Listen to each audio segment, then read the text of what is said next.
Members, just to let you know that we're streaming live now. Thank you very much.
Okay, it's 18:30. Are we okay to start the meeting, Democratic Services? Absolutely fine. Great, thank you very much. Okay, good evening, committee. Just for the record, I'm Councillor Stuart Frost, the Chair of Economic Planning and Housing, and I'd like to welcome everyone to this meeting, which is being held virtually and in accordance with the Council's rules for virtual meetings, which reflect the recently published government regulations. The meeting is being streamed live on YouTube and will also be available to view after the meeting has finished. Councillors who sit on this committee are identified by name on the screen, and I will introduce officers by name before they address the committee. Councillors are reminded that although this meeting is being held remotely, they are regarded as being present in a meeting of the Council, and that they should observe the normal rules of behaviour under the Members' Code of Conduct and not allow members of their household to distract them during the course of this meeting. Please can members ensure that their mobile phones are now switched off or are on silent, and members of the committee will turn on their video link during the meeting and keep their microphones muted unless they have been invited to speak by myself as chair, or the vice chair if my signal drops out. Members are reminded that that if they switch off their video link or move away from the camera, they will be treated as leaving the meeting and will not be able to take part in any vote taken on the item under discussion. Members can indicate their wish to speak by raising their hand electronically and should only speak when I, as chair, invite them to do so. Officers present will only switch on their video link during the item that they are presenting or where they wish to be invited to speak by me as chair. As chair, I will confirm the name of any visiting speaker at the appropriate time in the agenda, who will address the committee by audio link. Councillors should declare that they are leaving the meeting and switch off their video link if they have a disclosable pecuniary interest or any other personal interest in an item on the agenda. The councillors can switch off their video link when I call the next agenda item. Voting will be taken by roll call, and I will confirm the recommendation proposed to the committee before voting begins. Can each member indicate whether they are for or against the recommendation or whether they wish to abstain? Hopefully we will not have any IT problems, but can I remind councillors that if their connection is lost, they should immediately advise the Democratic Services Support Officer and use their meeting link to re-access the meeting again. Okay, so just looking at the agenda. Okay, the first item is apologies for absence and substitutions. Do we have any apologies for absence that I'm not aware of? No? Okay, moving on to number 2. Okay, declarations of interest. Does anybody have a declaration of interest that they wish to raise? Okay, no. Great. And number 3, urgent matters. I've been advised there are no urgent matters, unless I'm going to be advised right now by Democratic Services. Do we have any urgent matters? No urgent matters. Thank you. Okay, number 4, minutes of the meeting held, okay, on the 3rd of September. Okay, does anybody have any comments regarding the accuracy of the minutes? No? Okay, Councillor Harvey. Okay, would you like to speak? Thank you, Chair. On page 9, 4.12.5, it's the sentence where I raised the point about the leisure park, and it's just really for clarification. It's my own poor wording in terms of what I said on the evening, and I apologise to Sadie for this for the minutes. So could we just be a little bit clearer there? Suggested reconsideration of the term main town centre due to the report's implied elevation of the leisure park as an alternative centre, and the point was that it should have been registered as it should have been recorded as an out of town retail park.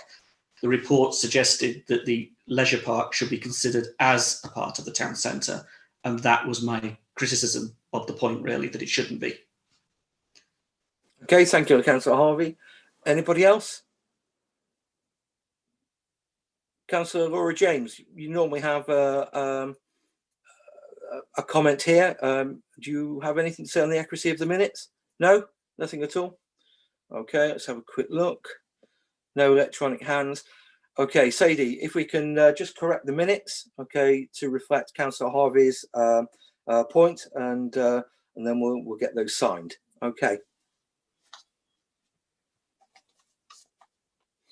Okay, then moving on to the main meter of tonight's meeting. Okay, a vision for the South West Basingstoke. Okay, we do have a number of speakers here, but what I would like to do, rather than the usual format where we have public speaking right at the beginning of the item or in beginning of the meeting, we do have a presentation from Mark Lambert, which I would like everybody to actually go through first, okay, with Mark, and then we will have public speakers before going into debate. Okay, hopefully that will allow some questions from public speakers or any fears to be allayed or answered. Okay, depending on Mark.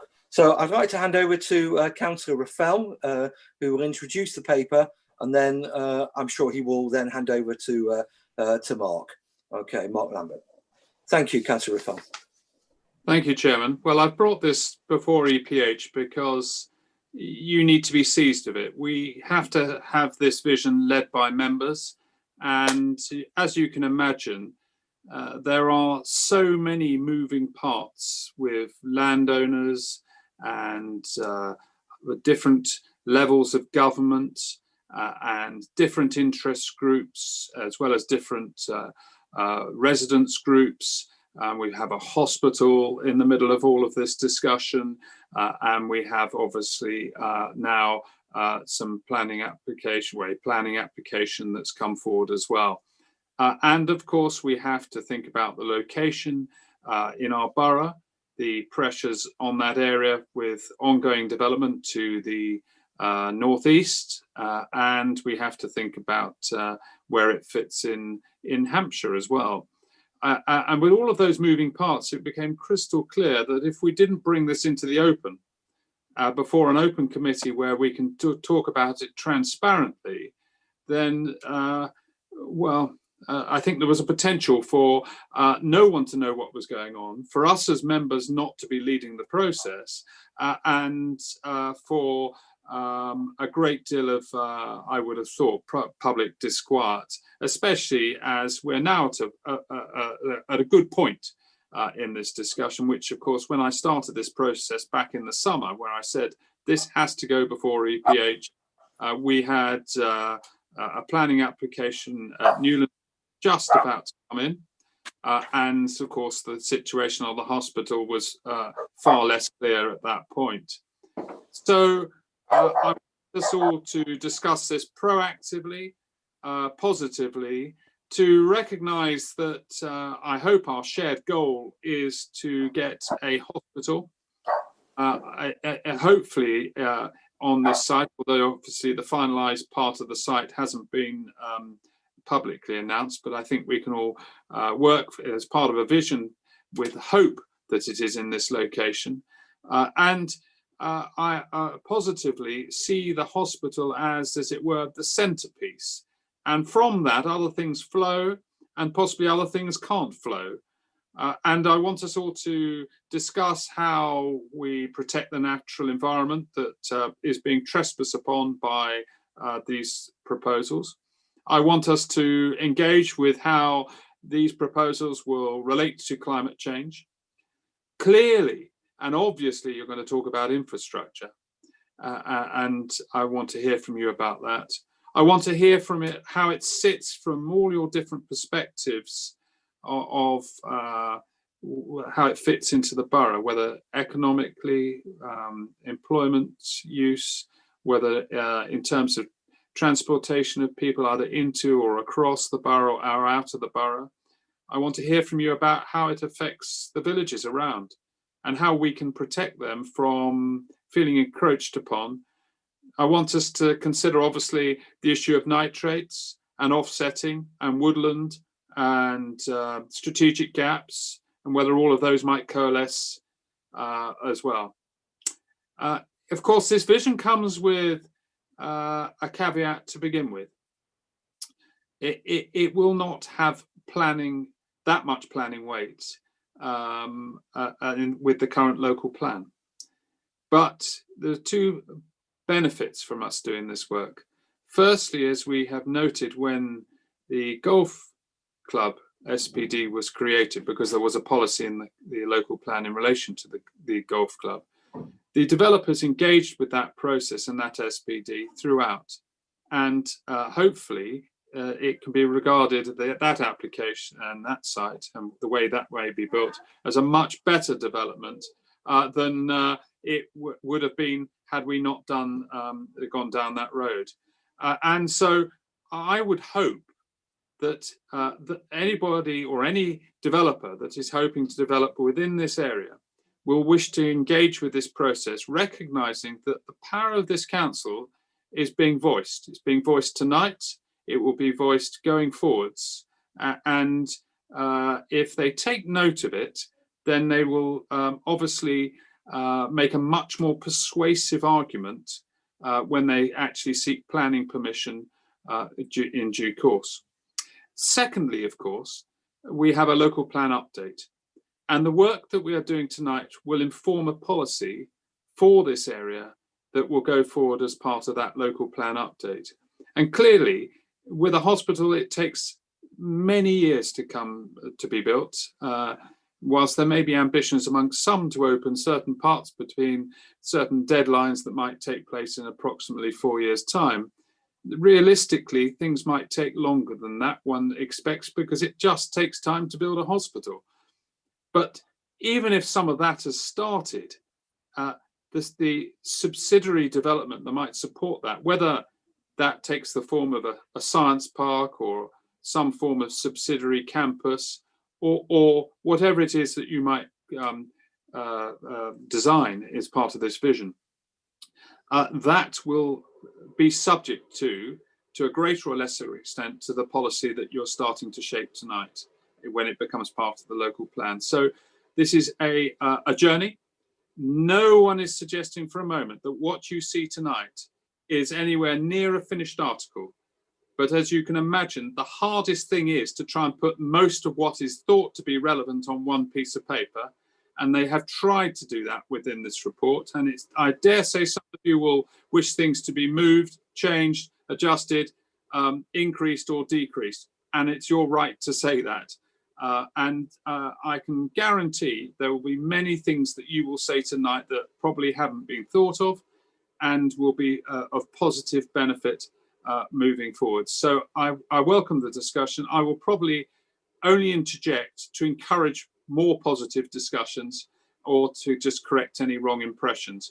But I don't want anyone to think that this is a fixed vision. The most important thing is this is, as it were, presenting the thoughts that of those who support me as portfolio holder, to try and put things on paper to start the discussion with you tonight. Otherwise, obviously, if we started with a blank piece of paper, you'd say, what the hell have you been up to the last couple of months? With that lengthy introduction, can I hand over to Mark Lambert and back to your chairman, and I will try my best not to interrupt too much, unless, of course, I'm prevailed upon. Thank you, Councillor Raffel. Okay, I'd like to hand over to Mark Lambert, please. Thank you, Chair. Thank you, Councillor Raffel, as well for your introduction. I've got half a dozen slides, and Sadie's going to kindly help me out by shifting the slides forward as we go through. So hopefully Sadie will be able to put them on screen, and hopefully you can all see them now. Sadie, perhaps if we can go on to the next slide, please, to start off with. Just by way of a little bit of background, and I'll try not to repeat the points Councillor Raffel has already made, but I think what we're really keen to do with this draft vision is to really start to flesh out some of the proposals that are coming forward in the area.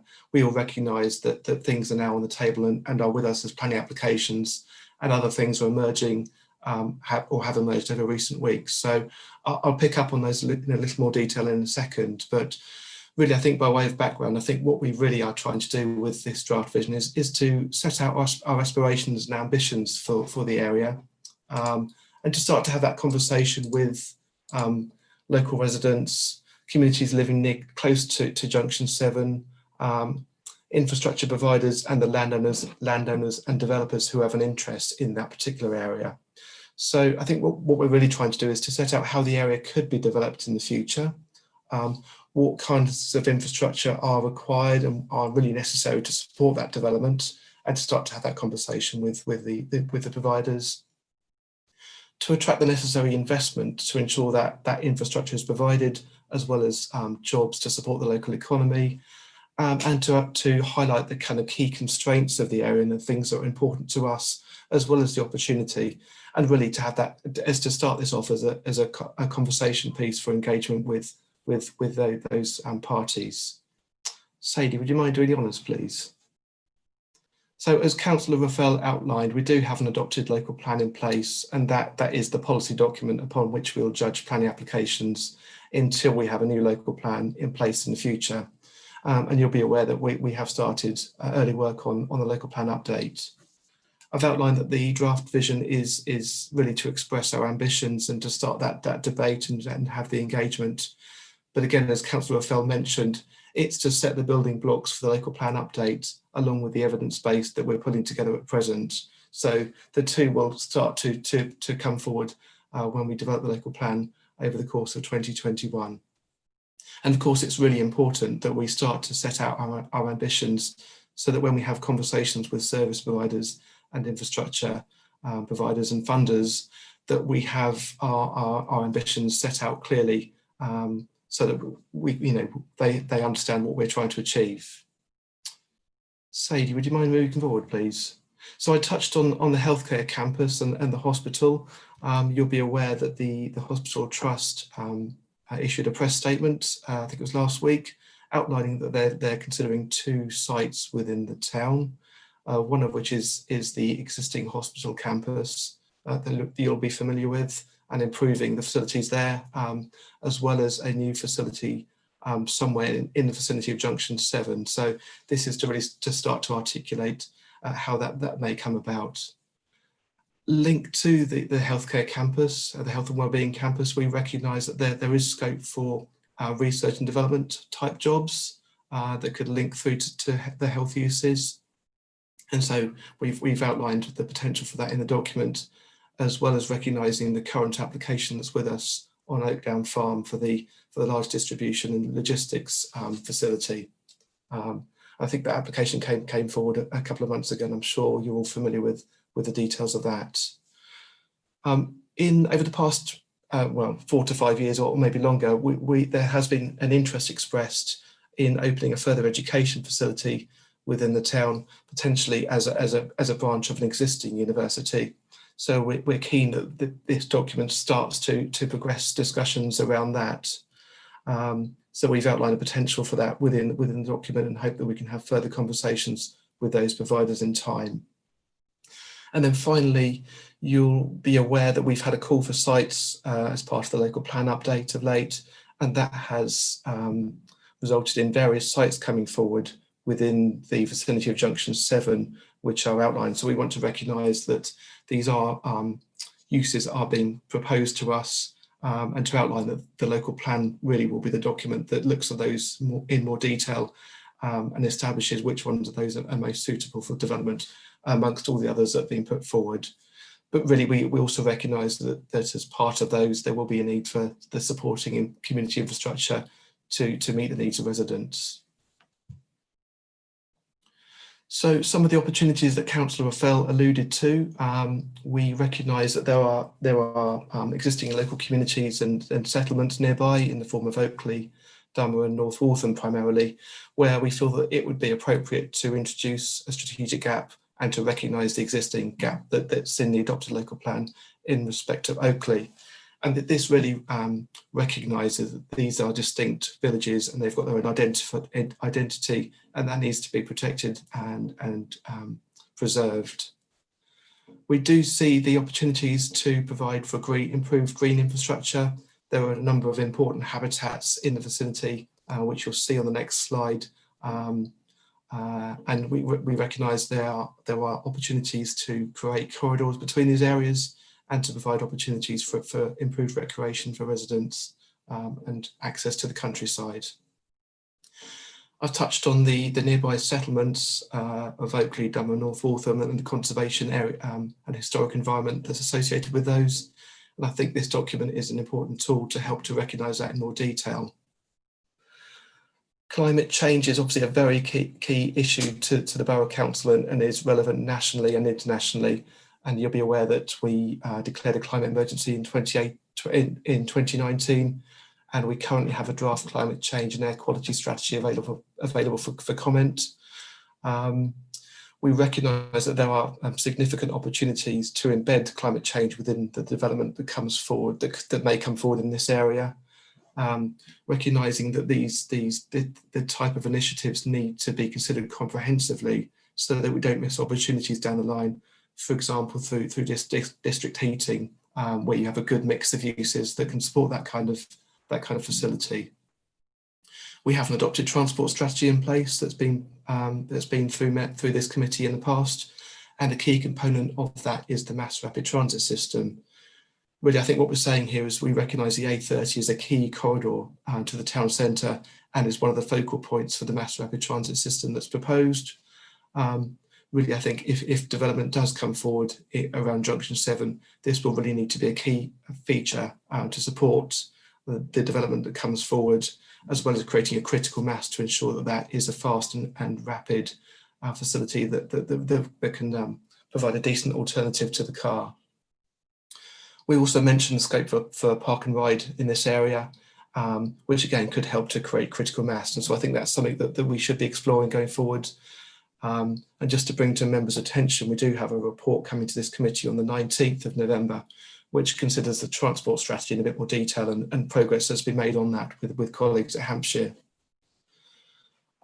We also recognise obviously that there are active motor transport in cycling and walking, and really there is a fundamental need to make sure that this site is well served by those motor transport, and particularly in respect of cycling, that there's a designated and segregated route from this part of the area into the town centre. And so Hampshire have commenced work on looking at how the A30 could facilitate that in time. Thinking about a more broadly north-south connectivity to the types of development that could come forward in here, we recognise that residents from other parts of the borough would wish to access the hospital, for example, if that comes forward here. So really this is a hook for further work to be undertaken to ensure that north-south connectivity is looked at to ensure accessibility from the wider borough and elsewhere.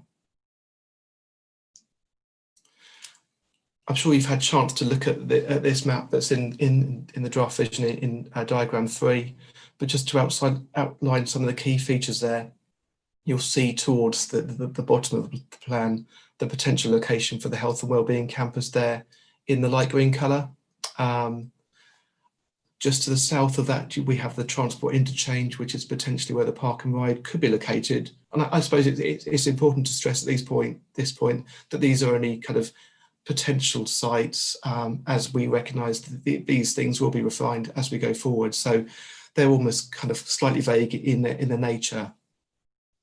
The red dotted line leading from the transport interchange is the potential indicative mass rapid transit route. And you'll see that takes the A30 towards the town centre, as well as the wider potential residential areas, those sites that have been promoted to us through the Laculfa sites, and those are the light brown areas. And finally, just to flag up, we've got on there the strategic gaps. We've got the existing one in the adopted local plan with Oakley, which is the green hashed area.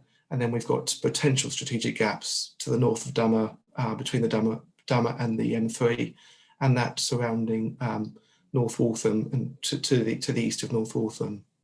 This may be something we may wish to come back on in discussion and questions. Sadie, if you're able to move on to the next slide, please. So just in terms of progress and next steps, we held a briefing for the parish councils and local ward members on Tuesday evening. So we had attendees there from North Waltham, Oakley and Dummer, and that gave us an opportunity to outline the kind of conversation, the briefing you're receiving this evening, and to provide the opportunity for them to ask comments of us. Following the discussion and views of the committee, we'll be working with Councillor Raffel to further refine the draft vision prior to consultation that we're proposing will take place from the 20th of November into the middle of January. So that's an 8-week consultation, recognising that Christmas is towards the end of that, so we've extended that period for views to be provided to us. We've set up a dedicated website which is live now and which we'll update as we go forward with the draft vision in time. The proposal will be that we will be adopting, or Cabinet will be adopting the vision at the meeting in March 21. And just onto the final slide, this is just a very brief summary of the recommendation that's before you this evening, but that's really to note the ambitious approach to articulate our aspirations, and for the committee to provide comments to Councillor Raffel on the draft vision prior to consulting on it on the dates outlined. Thank you, Chair. Thank you, Mark. I'd now like to move to the public speakers, please. After that very thought-provoking presentation, and I'd like to hand over to my vice, who will introduce them in with Democratic Services and time. Okay, it's all yours, Andy. Thank you very much, Chair. So the first speaker we have this evening is Councillor Diane Taylor. Councillor Taylor, are you there?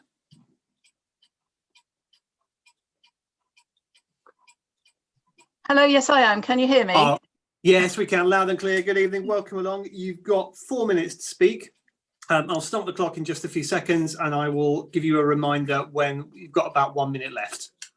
Thank you very much. So you are free to begin now. Thank you very much. First of all, I'm really pleased to have this vision for South West Basingstoke. So thank you to everyone who's worked hard to produce it and prepare it. I'm sure you're all aware that almost this entire area of development, with the exception of many down south, falls into one ward, Oakley and North Waltham. This ward is the focus of development, both future and present, with the current sites of Hounsome Fields, the golf course and Kennel Farm already in the pipeline for thousands of houses. There is a massive development in this one ward, with the other vast development, of course, many down on this ward's doorstep. So what can I say in 4 minutes? I'd like to just comment on 2 vision principles in the document. First of all, vision principle 3, protecting and enhancing environmental and built assets. As you can imagine, this is actually a very welcome vision for someone who's passionately determined to care for our beautiful villages and natural environment. It's really good to read the aim, the special qualities. It says the special qualities of the area will be respected and enhanced by safeguarding the separate and historic identity of the villages of North Waltham, Dummer and Oakley, ensuring a sensitive response to their setting with strategic gaps, etc. So the already established strategic gap between Oakley and many down south, which Mark was talking about, is of course welcome. I'm interested and pleased that it respects the ridgeline, although it must be a very shallow ridgeline because I didn't even know there was one there. I just want to comment at this point, I can't resist saying this, that I really, really regret that the much more obvious ridgeline at Scraps Hill between North Manydown and Oakley was ultimately ignored when the strategic gap was established, despite pleas from councillors and residents. Anyway, back to South Manydown. I don't know if it's worth saying, but looking at the strategic gap at North Waltham on the diagram, I know it's only indicative, but I hope when the plan is more developed, that will become more substantial and effective. Just like to comment on Vision Principle 5, improving connectivity. Again, I really, really welcome this. It's great. It looks for more enhanced opportunities for walking and cycling, ensuring that villages benefit from these. It took a lot of hard work and lobbying, and sadly the death of a young cyclist on Pack Lane, to finally get a safe multi-user route from Oakley to Kempshott. I'm pleased to see that roughly half of this will be preserved within the strategic gap between Oakley and Manydown South. Please can we ensure that the remainder of this popular and safe route running parallel to Pack Lane is preserved also, and let us make sure that this vision is realised for the other villages too, because I know that they really do want it. I've actually just got a quick comment about Manydown South, but it might be just a complete non-starter, so ignore me if you want to. Just 1 minute left, Madam Mayor. Oh, right, no, I'll move on to another one then. I'll move on to a more important one and I'll save that one because I want to make my most important point, thank you. I just want to return to the vision to preserve the identities of those 3 villages, ensuring sensitivity. It's a fine sentiment, but I just want to say, please, please, let's ensure that it actually happens. Back in the days of rapid development, obviously it didn't, and we've lost so many really good communities. So as I mentioned at the beginning, this vision for huge developments to the southwest of Basingstoke, together with Manydown North and the estates currently under construction, accounts for the majority of development in our whole borough. So let's be serious about preserving our villages. They are important, not just for the people who live there, but so that they can enjoy by all those people who are going to be moving to new houses around the area. With all the development going on around these 3 villages, I'm asking that we release them from housing allocations in the revised plan, unless the village itself requests it. Such allocations would be a drop in the ocean in this area.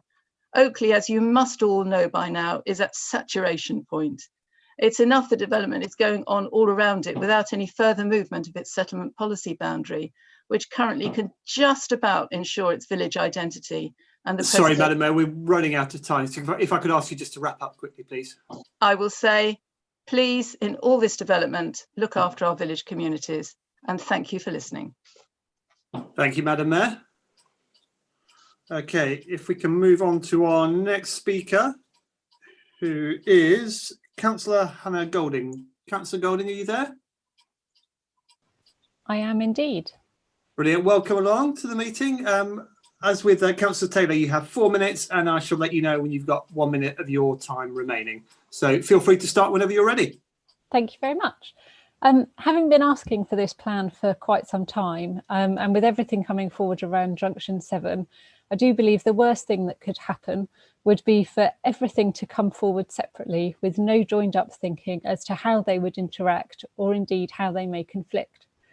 However, it is also difficult because it means acknowledging that some of our beautiful countryside, that residents in local villages and many people who travel into Basingstoke from Junction 7 enjoy on a daily basis may not be with us in the future.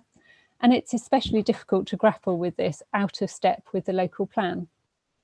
So I'm not sure this is ever going to be a particularly comfortable vision for the people of the west of Basingstoke, but I absolutely think it's a necessary piece of work that has to be done to avoid potential disaster. And therefore I am really grateful to Councillor Raffel and the officers for their work on this, which really has progressed with some speed. I think this vision has quite a difficult line to tread, and to be honest, at the moment, I'm not quite sure it's got it right.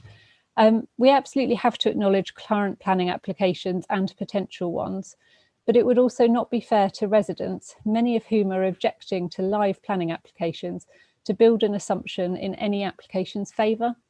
I would therefore ask that the committee look at the opening box in the vision to see if they could recommend changes that would reflect a more balanced view of what could come into Junction 7 instead of a commitment to creating them. Despite that, I do think that this is a good starting point for consultation. Without a doubt, and as Councillor Taylor has already spoken on, many of these things need to be refined and developed, including strategic gaps and biodiversity zones. I'm also confident that many residents will want to comment on Trenchards Lane, which connects the Junction 7 area to Oakley Village, which is going to present many challenges. And I do hope that we can find a solution that protects Oakley's heritage zone from additional traffic. So in summary, I do hope that residents of all surrounding villages and areas will engage in this consultation, and I will certainly be encouraging them to do so. Thank you. Thank you, Councillor Golding. That's it for our councillor participation for this evening. We have 5 members of the public who are going to be speaking to us now. Unlike the councillors, they have 2 minutes, and I will remind them or let them know when they only have 30 seconds of their allotted time remaining. So our first speaker is Sheila Peacock of the Basingstoke Transition Network. Sheila, are you there on the line? Yes, I am. I'm trusting you can hear me. Hang on, put the volume up. Now, can you hear me? That's much better, thank you. Yes, there is a slight background hum, but yes, we can hear you loud and clear. So, as I've just said, you've got 2 minutes. I shall let you know when there's 30 seconds remaining. So feel free to start whenever you're ready. Thank you. Basingstoke Transition Network is responding to the local plan issues and options consultation. I hope to submit that on Tuesday. And our view is that the size of the storage and distribution sector in the current local plan is sufficient, and we wouldn't encourage any more. Thinking of Junction 7 area, the policy in EP1 and the local plan bears on this. We're particularly concerned that using that land will prevent the formation of green corridors across the M3 to link large areas of biodiversity habitat on either side. And looking at the strategic gaps on the little map, they look to me that they can't be joined up very easily to do this. And we really need we're concerned also that the other points relate to the accessibility of the site to be good for delivery vehicles and the workforce to commute. And I was pleased to hear things about cycle lanes and the mass rapid transit, though I don't know where the money is going to come from. And proximity to the new hospital also likely to add to the potential for traffic congestion.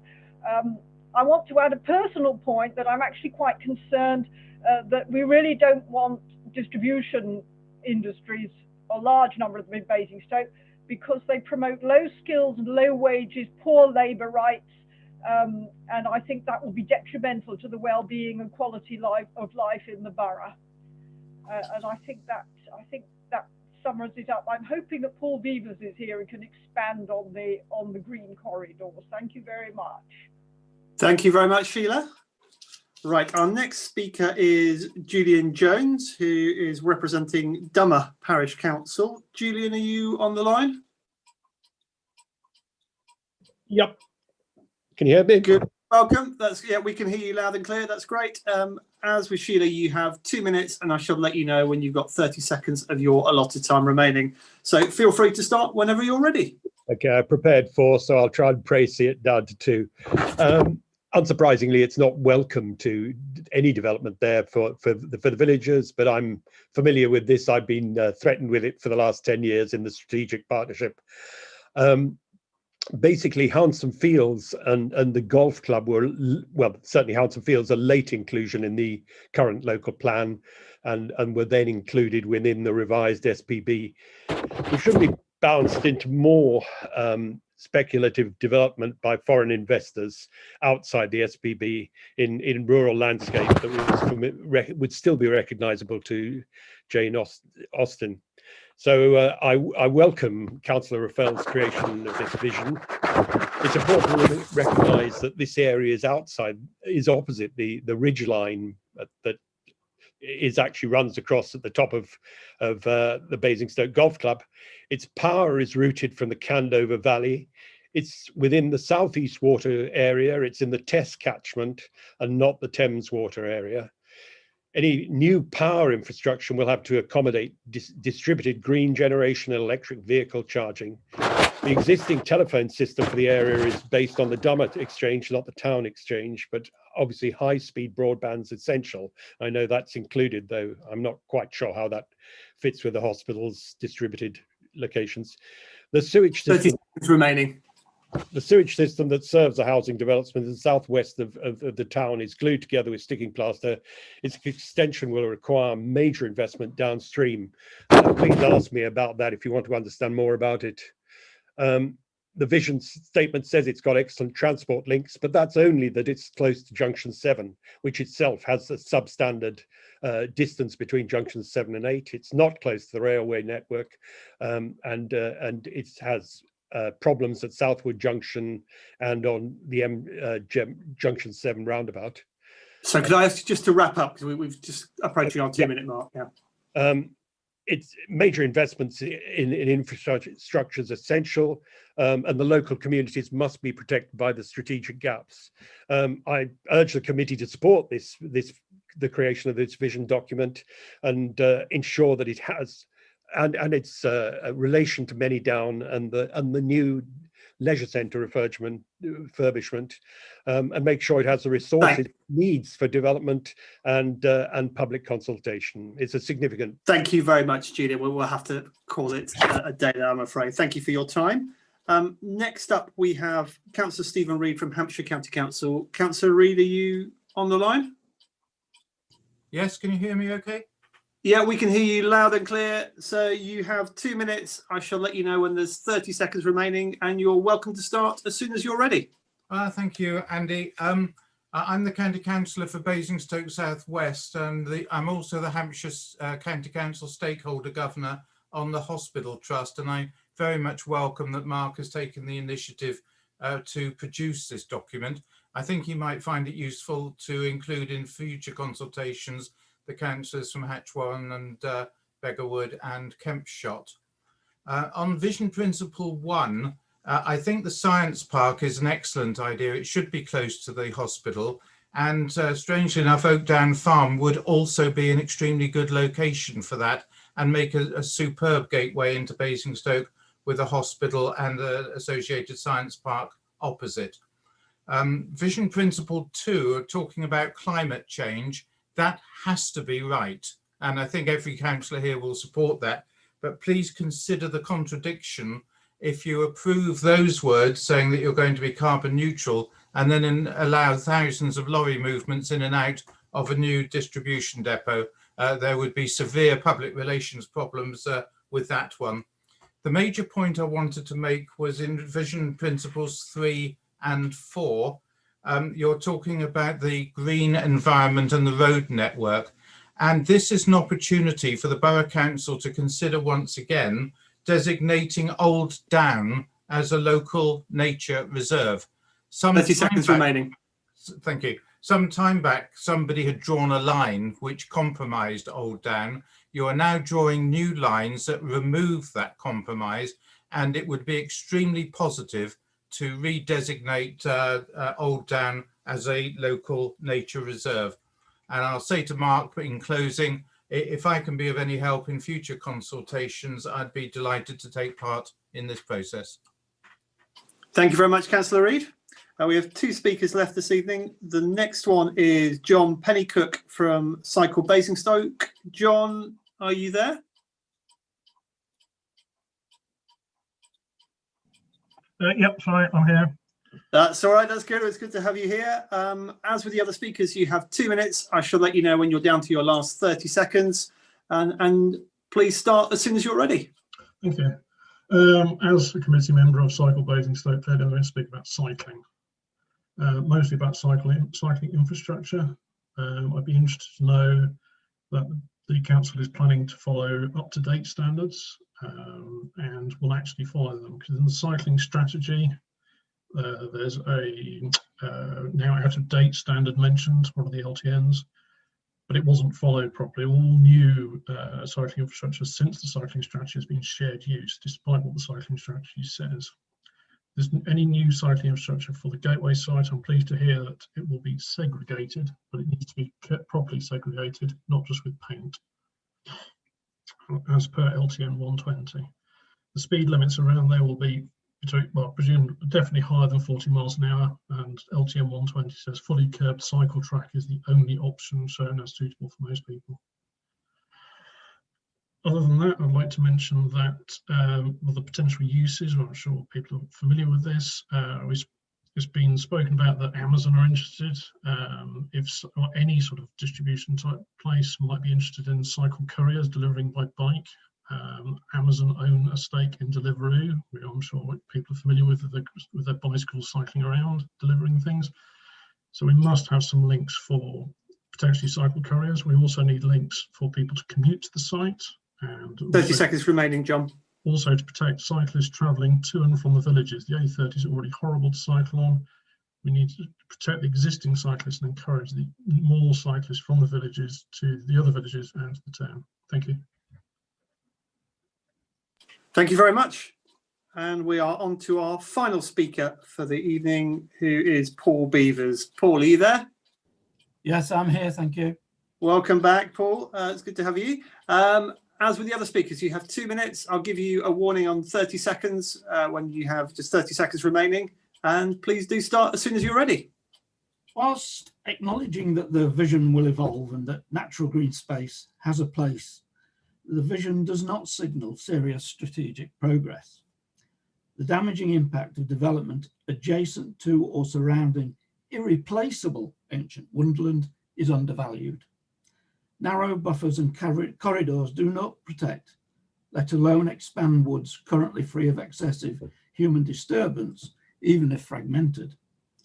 The necessity to reduce habitat fragmentation by expansion and integration at scale and to form networks for species viability and mobility is recognised nationally, but perhaps still not yet in Basingstoke. The distribution hub is not in the local plan and outside the SPB, so why is it in the vision? The proposal is in a location where council should show determination to secure natural green infrastructure for a significant north-south corridor linking both sides of the M3, as shown in the GI strategy. Better to keep the land as pasture or farmland, or alternatively a solution with far less land take, offering better quality employment prospects and land efficiency than a distribution hub that is damaging in so many ways. 30 seconds remaining. Okay. If council does not intend to protect and deliver the natural green infrastructure that we need strategically, then it should not even be selecting, let alone promoting areas with irreplaceable habitats for development, nor appearing to support damaging proposals that destroy opportunities for doing so. Thanks, I'll leave it at that. Thank you very much, Paul. Chair, back to you. Thank you very much, Andy. Okay, right. What I'd like to do is open up the report. Okay. First of all, I'd like to see if anyone has any questions for Mark. Okay, on his presentation, and then what we'll do is we'll look to move through the report. Okay, stage by stage, and then taking the visions one by one, if that is in agreement with the committee. So first of all, I'd like to open up, okay, questions for Mark on his presentation, please.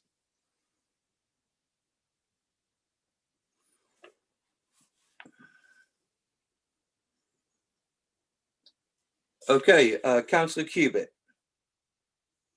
please. Right, hi, thank you very much. So thank you very much, Mark, and both Councillor Mark Ruffell and Mark for this vision that we are seeing tonight. I have a couple of questions in the first instance, and they are of Mark Lambert. With regards to map 3, which you had in your presentation, I wondered whether you could tell us what the acreage is of the strategic gap the Oakley strategic gap that is on that map? I'm sorry, that's not the level of detail I have available this evening, but it's something we could come back to you on, I think, if that's what you're particularly interested in. Yeah, it's just, I mean, obviously, I'm passionate about strategic gaps, especially around our established settlements. And I think they're essential. And I think Madam Mayor's points regarding preserving the distinctive characteristics of each of our villages is absolutely paramount, and that's, you know, one of the reasons why we're called Basingstoke and Dean, because we respect and treasure as much the distinctiveness of the village as much as we value the town. But it just looks quite significant, that strategic gap. And if, as has happened in the previous kind of plan, the final amount of land allocated was very different to the ideas, I think it would be better for us to be honest and say what the real projected gap is, rather than putting something in that looks huge and then is whittled down. That's my first question. Second question is, in point 3.3, there's a reference to 9,200 houses. I don't know whether, Mr. Chairman, you prefer me to deal with this when we go through the paper itself? I'd like that to be dealt with when we come to the relevant section, please. Okay, and there was one other comment that I'd love to, well, there's two other comments in relation to Mark's presentation. He made en passant a reference to district heat systems. Is there a commitment, a solid commitment, and is there a dialogue taking place with regards to the district heat system harnessing and distributing greener energy? I think it's fair to say that we are developing our evidence base to support the local plan, which will look at opportunities to develop this kind of facility. It's the kind of thing that works really well with a mix of uses, so not solely residential, but where you can mix it with commercial, so that all the potential occupiers can benefit from that shared facility. So it would be explored going forwards if the opportunity arises, and this is an area that's seen as through the local plan as something that is an area we wish to explore in more detail. So it's not actively being looked at in detail for this area, but I think the fundamentals are that we would look at all opportunities across the borough as they arise through the local plan. Well, thank you, Mark. I would definitely like, when this vision gets kind of more granular, I would definitely like considerably more information provided with regards to those opportunities. And you're absolutely right that mixed use enables the optimal benefits. And since we are a council that's committed to undertaking heating and water usage, etc., anything that's beneficial to climate commitments, then that has to be really at the top of the tree. And especially with the proposed commercial sites that are potentially going to be on this site, they are very, I understand, complementary to provision of heating for housing. So hospitals and warehousing, I understand, are absolutely the optimal commercial mix that you would seek if you were looking to establish a district heat system. In relation to the connectivity, I note there is an absence of any reference to a western bypass in your presentation, Mark. Do you have any information in that regard? Is there any reason why it's not in the map that you just displayed? It's really because it isn't formally identified in studies as something that's been fundamental to the work, as far as I'm aware, from Hampshire's perspective. So it is something that's being looked at by Hampshire. They're doing various studies looking at the west of Basingstoke, and these will be outlined in a report that comes back to committee on the 19th in a bit more detail for consideration. So at that stage, we can start to explore what the studies are, where they're taking us, and potentially what the outcomes may be. But at this stage, brilliant. It's not clear. Okay, brilliant. Well, I would very much like, given that this is a kind of embryonic stage of the vision, I would very much like that narrative to be part of and integral to the final vision, because what we don't want to do is end up in a situation where it's not in the vision and there's no space and place for it, and then we're boxed in terms of limitations on connectivity. And finally, because I don't want to be a sorry, Councillor Cubitt. Okay, other people have their hand raised. Can we come back to you, please? Okay, because you had a number of questions, and I have other speakers. So I will come back to you, Honorary, I promise. Okay, but I'd like to give other councillors a chance to ask questions. Okay, Councillor Gavin James, please. Good evening, Chairman, and thank you, Mark, for your presentation and the vision. It's interesting read. One of the things that concerns me is the new hospital, which I must have been quite surprised is back on the agenda, because normally, certainly the first time it came on the agenda was just before the general election in 2015. Maria Miller brought it up, but then it sort of got dropped shortly after the election. It then came back to life in 2017, just before a general election, when Maria Miller brought it up, though it got scrapped shortly after that general election. And last I heard of it was, of course, just before 2019 general election. Maria Miller brought it up as a thing. This is the first time, October 2020, there is not a general election, and it's come from our government. And any government announcement, as we know, can be truly believed, because they'll stick to it. My big concern is, though, one of the reasons for the new NHS hospital critical care unit, it was originally at junction 7 of the M3, was because you could get off the motorway quite quickly straight into the critical care unit. So it's easy to get to, rather than trying to drive all the way through Basingstoke or all the way through Winchester to the other two major hospitals in the area. If you're going to build 9,000 houses, a massive distribution centre all around this new critical care unit, have we just recreated the problem of accessing the critical healthcare unit? So the question really is, how involved were the NHS and the hospital in general with this the establishment of the vision, in terms of making sure that what we're doing to enable this vision that has them in it is actually the vision that will mean that they can't be in it, if you see what I mean? All the things we're putting in place might be all the things that exactly undermine the new hospital provision. I think it's probably fair to say that we're trying to reflect things that are emerging and we're being made aware of from partners. So it's not just the hospital trust, but it's conversations with Hampshire as the highways authority. So we're really trying to bring things together in one place so that we can start to have those conversations.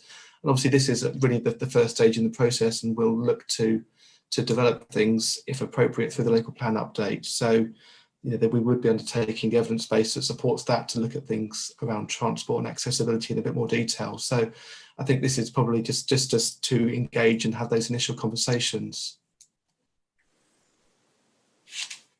My second question, Chairman, and I promise I'll just stick to the two, is obviously the distribution centre, again, is an interesting one, but we already have a lot of distribution warehouses. Ham Mills comes to mind, and obviously Chinham. And I wonder what the interaction is between them all, because are we saying that if there is a major distribution centre on the outskirts of Basingstoke near Junction 7, and I can see the value in that in terms of much less heavy goods vehicles going through the town, then are we saying we're going to be rezoning Ham Mills, we're going to be rezoning Chinham, or is that something we're even thinking about or considered? Because clearly there's a massive impact. If you have big warehouses on Junction 7 that are very appealing to warehouse operators, is there an impact then on the existing industrial sites and employment sites in the town, and has that been looked into? I think that's part of the evidence base that will support the local plan update, but maybe Joe might want to add a bit more if there's anything else to add to that. Not really. I mean, the application itself will be obviously judged on its merits. I mean, we're looking at that more in the round, exactly of what impact that has on the employment areas more generally. We'd be looked at through the economic assessment that we will do to support the local plan. Obviously, there's a need that wasn't filled through the existing plan, and we've got a policy in there with criteria for which developments like this can be judged against, because there was a need for storage and distribution that wasn't met by the local plan at that time when it was adopted. Whether the proposals before us meet those needs will be obviously considered through the application process. Okay, thank you very much. I'd like to move. Councillor Harvey, you had your hand up to start off with and then went back, and now it's reappeared again. So please. Thank you, Chair. Just picking up on Gavin's point, I guess a concern would be a document such as this may have some planning weight. Don't necessarily have a lot, but it's the borough putting a marker in the sand as to what it thinks the future of development shape of the town might be. So if I'm looking as a developer at current sites in Hounds Mills or Daneshill, where I'm looking to lose employment space, I can point directly at this vision and say, that's where the borough is saying your future distribution is going to be. So I can have this site here on these other industrial parks and I can promote it on the basis of what you're saying. Flip that over, similarly so, we have an application in front of us and the borough is saying, well, here we are saying this. If it were to be that case, my concern would be the planning weight given to the document in that circumstance. I'm not against division, not in any way, shape or form, I welcome that. My concern is how it would be used and therefore the language we choose to use to caveat it so that we don't lose vital employment space in other parts of the town while we are considering the future. Would you just give me some reassurance on how you think we can do this so that, for example, in my ward in Northern, in terms of Hounds Mills and Daneshill, we don't lose more employment sites to developers speculatively? And I'm thinking of a number of vacant sites at the moment that are still out there up for development, and one's coming forward for employment use at the moment, which we're really pleased with. But I've seen plenty of others go for residential, where we're cramming flats on sites over existing employment. And that would be a worry for me if that was facilitated, however innocently, by this document. I think the starting point really is the existing adopted local plan, which is the development plan for, and is the thing that we would judge planning applications against. That seeks to retain the areas you've outlined, the likes of Hounds Mills and Daneshill, for those kind of employment generating uses. So proposals to change to an alternative use would be resisted in that sense. And I think we've previously made the point that this draft vision, or vision in time, once it's adopted, will carry no material weight, with the local plan being taking primacy in that respect. Again, Joe, if there's anything you'd like to add to that, feel free to. I'll just say really with the map and how things are marked there, it really just says about the current application in that map. It doesn't say that that's going to be the location for it. It's not definite in that way. This vision sets out principles and general support for types of uses potentially, but it said obviously the details of the application will be considered on its merits. So just to be clear, in terms of this document and moving forward, you don't see this document being used as a lever necessarily for the current application that's coming forward. It would have to be judged obviously against the existing local plan's merits. And as for example, with a particular site in Hounds Mills I can think of right now, that's industrial warehousing going for residential, we should expect then, should we not, that developer's plan application to be judged against the existing policies, which should protect it, if it is deemed so, from conversion to residential. Is that fair in terms of the way that we could use this or see this document being used? Absolutely, yes. So the other application that you were talking about there, yes, exactly, that would be considered against the policies in the same way. So yes, strategic employment areas are generally protected for employment use, subject to a number of criteria. That remains. Okay, thank you very much, Councillor Harvey. I'd like to move to Councillor Waldridge, please. Thank you, Chair, and thank you, portfolio holder and Mark, for the vision. I think it's a really good first step. Good, and a lot of good stuff in here. There's just one minor point I'd like to make at this moment about the presentation itself, which might need a bit of clarification if you are using it again in other forums, which is in the slide you mentioned further education, which is very different from higher education. Further education being for 16 to 18-year-olds and higher education being obviously university and above. On the slide you mentioned further education, but obviously in the report itself and in your explanation you mentioned higher education. So just wanted to make that point in case you are doing this again in another forum, really. Thank you. Thanks. Thank you, Councillor Waldridge. Okay, I'd like to move to Councillor George, please. Thank you, Chair, and thank you to Mark actually for this interesting document. I've got a couple, I'd like to go into some of the general principles when we come to it, but there's a few generic points here. Firstly, visions, this is a visionary document, number one.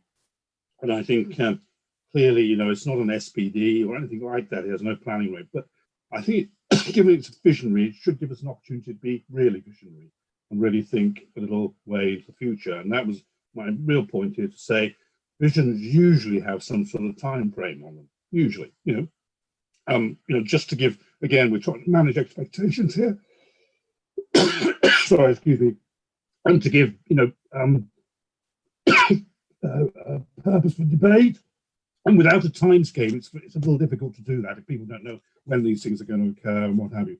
I just wondered, had you got any thoughts or ideas about timescales, and also whether we are really being, should we say, this reads, yeah, it does read like a vision, but it also sometimes reads a little bit like an SPD. There's things in there where I think we could think a little bit more about what would be idealistic. We're not going to have to meet these. This is a vision rather than a planning document in lots of ways. And the second thing is on that, I'm just looking at one mode of transport. I know you've got your rapid transport system in, but we haven't really looked at rail links, because rail links will become more important in the future, I think, they're already important in this area, but I think, and people do, particularly at places like Winchester Hospital, a lot of people use the station there because of the parking problems and everything else. Just a question, you've got the rapid transport link into Basingstoke, but is there opportunities in that area to provide a better link to the railway system? Those are my two questions, I think. Shall I start off with the MRT and the rail kind of question and provide you with a response? I suppose the transport strategy recognises the MRT as being the kind of key element moving forward for the town, recognising that it's perhaps easier to provide that compared to a rail link that can take many years to come to fruition. So whilst it's not a case of ruling out the rail link, I think it's a case of being aware that work involving the rail network can take many years to happen. It tends to be very, very expensive, but is something that we would explore, and we do continue to have conversations with Network Rail and the rail operators. So we would be engaging with them on the draft vision and seeking their views, and if there's particular points we want to raise, then we're content to do that and to explore those in more detail. In terms of the kind of time frame point you were raising, obviously the local plan update has its timescale in mind, which is around 2038, 2040. So those are the kind of timescales that we would envisage. Obviously, the hospital facilities take many years to come forward, and I know the hospital trust have a time frame that they're working to. So, those are things we need to bear in mind. I'll just add to that, because there's no sort of specific proposals in this, it's more about principles and things. It's very difficult to put a timescale on, because the development really could go on for a significant period of time. So it's one to think about, but I think it's a difficult one to pin down. Okay, thanks very much. Going back to Councillor Cubitt, please.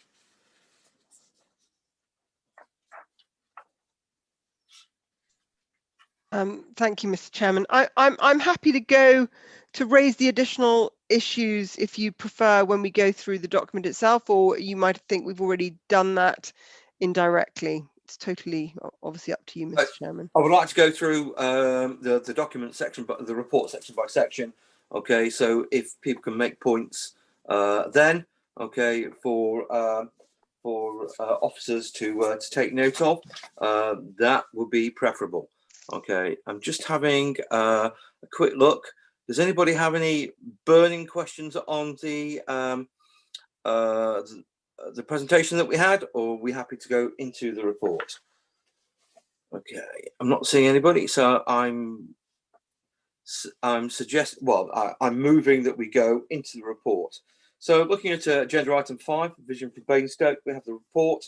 Okay, we have marks forward, and then we have the background, corporate objectives and priorities. And then you'll have to excuse me for the printing of this report was interesting, shall we say. It's made it quite difficult to read. And then going through the glossary of terms, and also the executive summary that we have there, the main considerations. Does anybody have any questions on those parts?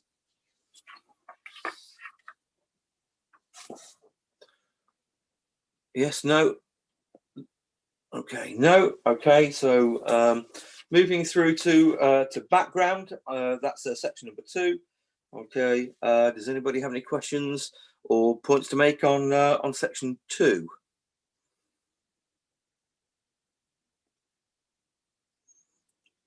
No. Okay, then we have the section 3, which is the draft vision document. Okay, does anybody have any questions on that, section 3?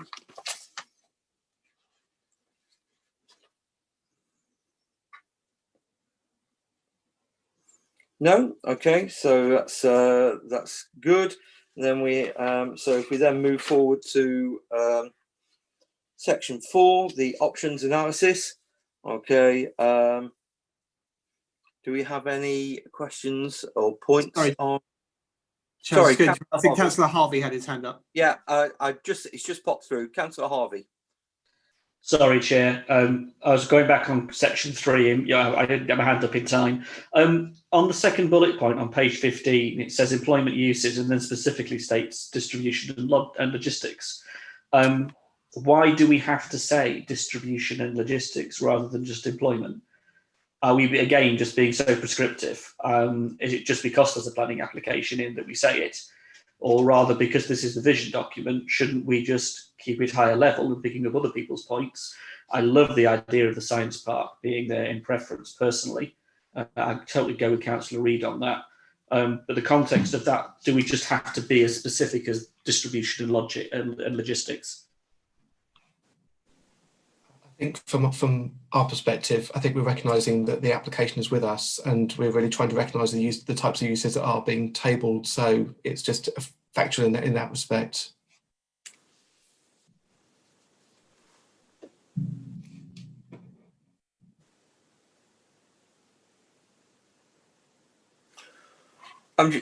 Sorry, Mark. I'm just wondering regarding that. Okay, if that is the question, that you're just recognising, okay, that there's an application in with us. Okay, you've mentioned health uses there, but there's no mention of the hospital. Okay, so if we're trying to be fairly prescriptive and recognising issues there, then surely shouldn't we say, research and development science park, potential sites of a hospital, potentially supported by further education. Okay, but I have to say, I think just moving that distribution and logistics, or striking distribution and logistics, and just saying employment opportunities, I think is very visionary and top line.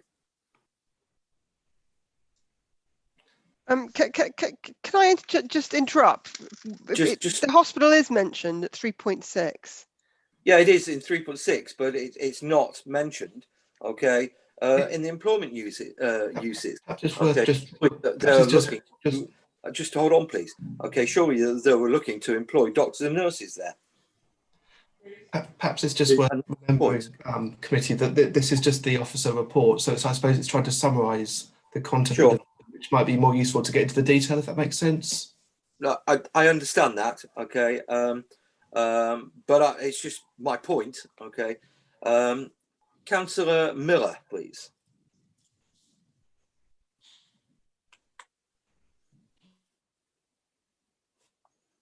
Thank you, Chair. Yeah, I think probably my question's rolling around the same kind of subject in that 3.1. And when you start mentioning a list like that, now I won't unpick it at the moment because I think we'll probably address it a bit later on when we get to the appendix, is a relationship between new facilities and then we jot down to future residential development.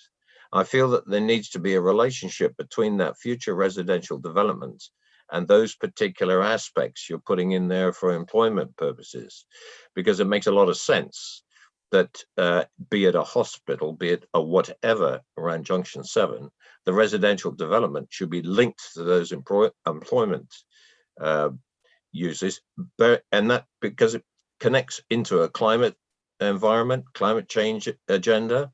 It looks at saving the requirement for a lot of transportation. It reduces everything, energy use, the whole lot. So a relationship between those 3 bullet points, I think, needs to come out. I didn't notice it anywhere else in the document, but that's a kind of vision that we need to put in to a document like this. Thank you, Councillor Moore. Okay, Councillor George, please. Thank you, Chair. It was coming on to the list of items we've got there. Normally, when we go through, producing one of these documents and, local plan and what have you, there seems to be an evidence base behind this, rather than, we've got clearly a need for this and need for that and everything else. And I'm just wondering to what extent, as it seems, with planning applications and opportunities here come to, this is a bit more opportunistic. Would somebody like to comment on that, or do we have a solid evidence base of need behind all of this? I'm happy to answer that, actually, on behalf of Joe and Mark, giving them a break. Yes, you are quite right, Councillor George. In terms of decision making and the creation of local plan policy, that is an evidence-based and an evidence-led process, where you are right that a vision document is looking to actually enable a direction and a vision and bring it together, and potentially then from that lead to investigations and evidence base that would come forward in a local plan future policy. But at this stage, we wouldn't have substantial evidence around these ideas. This is actually pulling together lots of different aspects of vision that the council's expressed, whether through the existing local plan, whether through strategies, whether through the work and direction of others and partners, which is really what the vision is seeking to bring together to help to shape that future direction of work. Okay, I'd like to move to Councillor Waldridge, please.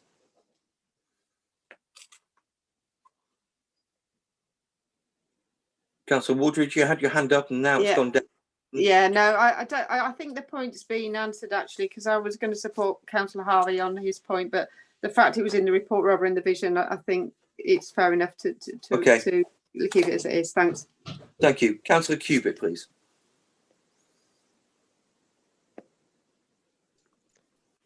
Yeah, no, I was just flagging that it was already in various parts of the 3.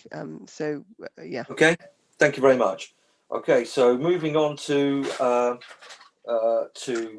4. Okay, the options analysis. Any points there?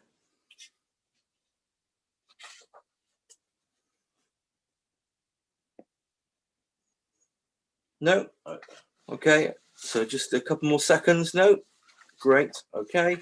So then moving on to number 5, so legal implications. Anybody got any points to make there?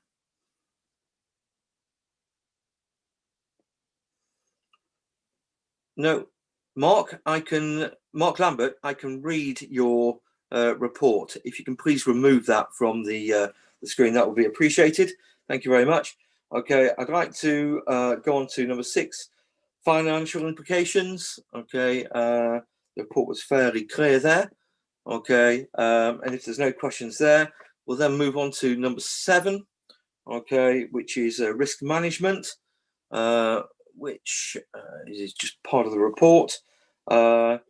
Anybody for number 7? No. Okay, so moving on to number 8, section 8, the equalities implications. Any comments there?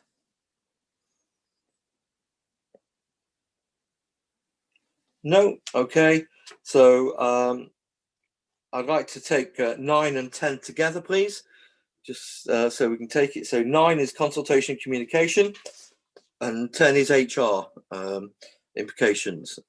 Any comments there? No. Great. Okay. I then move to 9, 10. Councillor Harvey has his hand raised. Sorry. Thank you, Sadie. Councillor Harvey. Sorry, Stuart, you're moving through too quickly. I'll say it now if you don't mind on consultation and communication. Yeah, okay. Can I ask Mark and Joe, do you think with the web page that you were thinking about, will the web page have an interactive feedback element to it so that people can pass comments back through to the council?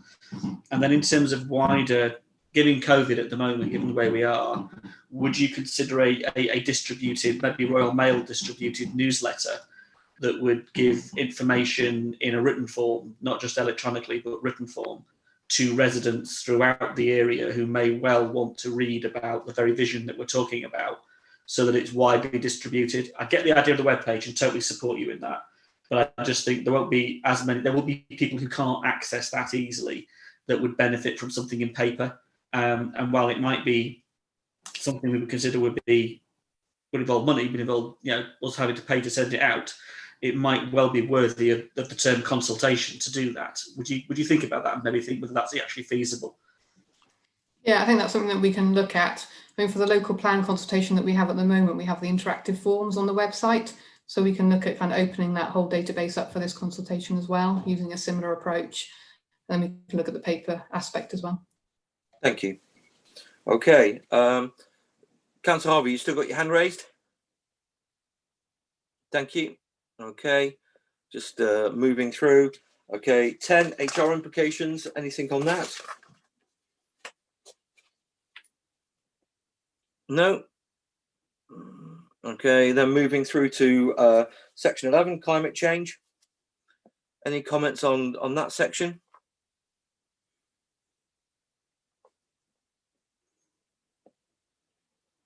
No.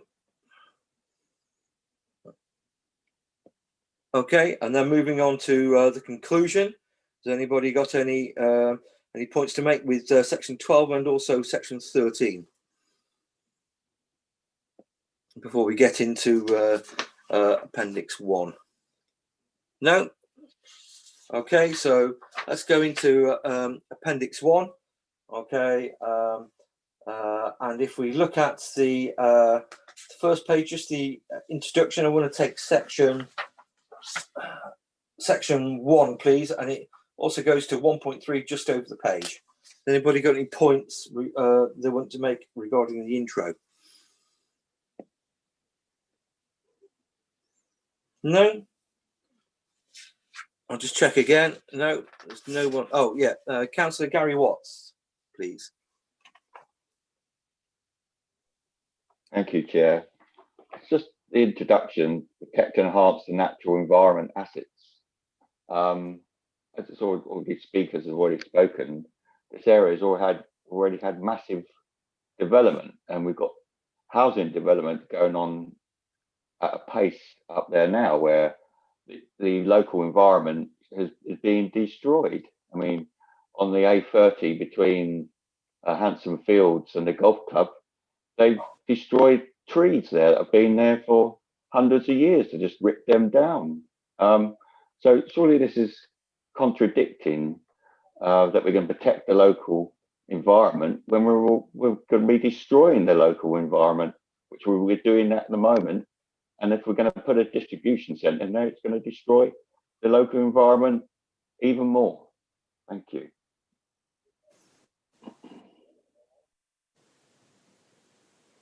Okay, Councillor Watts, thank you very much for lowering your hand.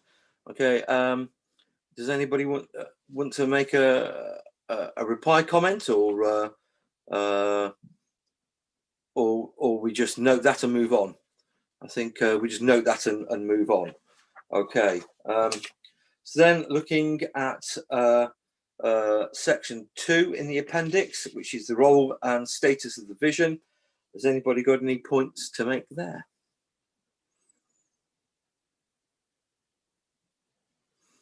I know everyone's waiting for the for the principles. Okay, but I just want to make sure that we cover it all off. Okay, so that's the section 2 of the appendix. Section 3, the current growth in the area. Has anybody got any points to make on there? Councillor Cubitt. Yes, thank you, Mr. Chairman. So just on section 3, I don't know, could somebody possibly talk me through when in 3.3 it makes a reference to 9,500 houses, with the map 3 and that very large strategic gap, and now all this talk of alternative uses, is that, how significantly reduced is that total capacity in view of map 3? That's my first question. Shall I take that one, Mark? That 9,500 figure relates to the land that's been put forward, so promoted to the LPA. So that's the 2 sites of the Southern Manydown and the SMV land. So that's the yield that they've put forward. So that would be the whole of that area. As you say, that doesn't take into account other uses or constraints such as gaps, and anything like that will obviously have an impact of reducing that yield. So yeah, absolutely, Joe, thank you very much for that. So I suppose when we get more information, I personally, I don't know whether other members would like to know what the impacts are of these other visions that we are seeking to have, because there's a direct correlation, isn't there, between how many houses you can build versus cannibalizing the land for alternative uses. And presumably it would be useful for us to know that if we were to do X, that would mean that the 2 sites combined actually would only be able to deliver Y. So obviously you don't have that answer at this juncture, but I think that would be very useful going forward if we could have that. I don't know whether other members agree. In relation to 3.5, the critical treatment hospital, I have extensive experience with both Southampton Hospital and with Basingstoke, having had to live there with my daughter who had cancer for many months at a time. And also because I drive residents who are disabled, and I'm fully aware of the fact that neither hospital currently is capable of meeting the needs of their current patients in terms of the transport systems. And it's very clear to me that no vision was applied with regards to permitting that triangle of land in front of our hospital to have houses built on it when nobody knew that we were going to have a new hospital, because what that did was that further exacerbated the parking problem.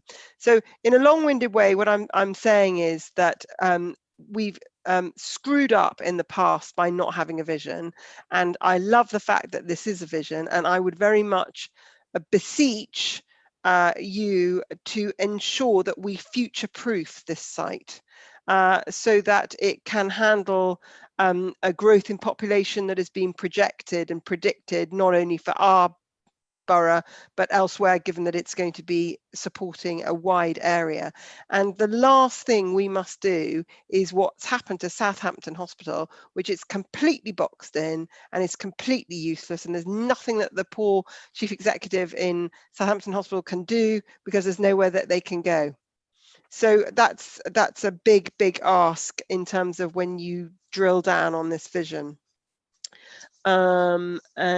The point that was very well made as well was the transport. So parking and transport, I think, is essential. In terms of the comments from Madam Mayor, and I don't know where that goes, whether it goes in current growth or later on with the key strategic aims, but I think maybe in both. I think her point was very, very well made in terms of, if we're going to have and witness thousands of houses being built, then we should remove the requirement for housing within the villages that we're trying to preserve the distinctiveness and the characteristics of, and there has to be a trade-off between the two, because I think it's very unfair to not only have 9,500 houses or thereabout, and all the while permit these windfall sites that are destroying the distinctiveness and sense of character of the villages around. Thank you. Thank you, Councillor Cubitt. Councillor Miller, please.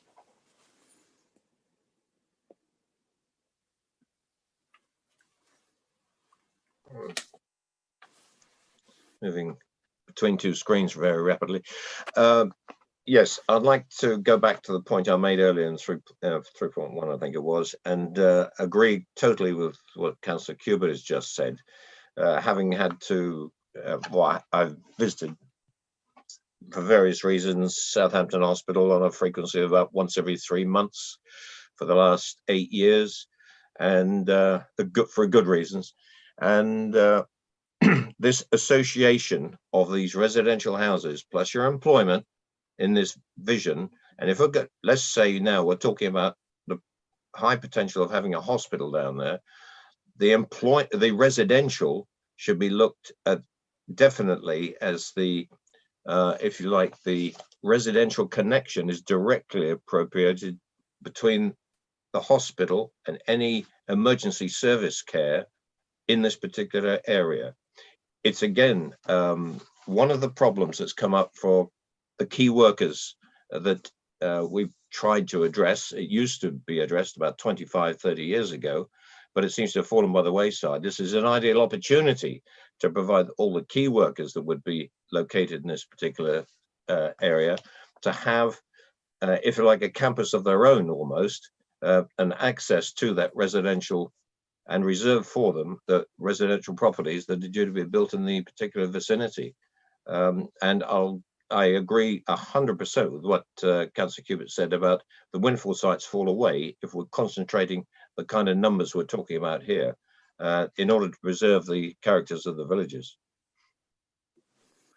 Thank you, Councillor Miller. I'd also like just to reiterate my support for both Councillor Cubitt's comments there and also Councillor Miller's comments. That I think that regarding the potential hospital site, okay, that we do link any housing down there to be key worker, okay, and that will hopefully help prevent some rat running that potentially will happen, okay, and make its own little community around the hospital or the potential hospital site. Councillor Harvey, I see your hand's just shot up. Thank you, Chair. Just to add to the points that have been raised, which I completely agree with, and again, this is why this document is as helpful as it is.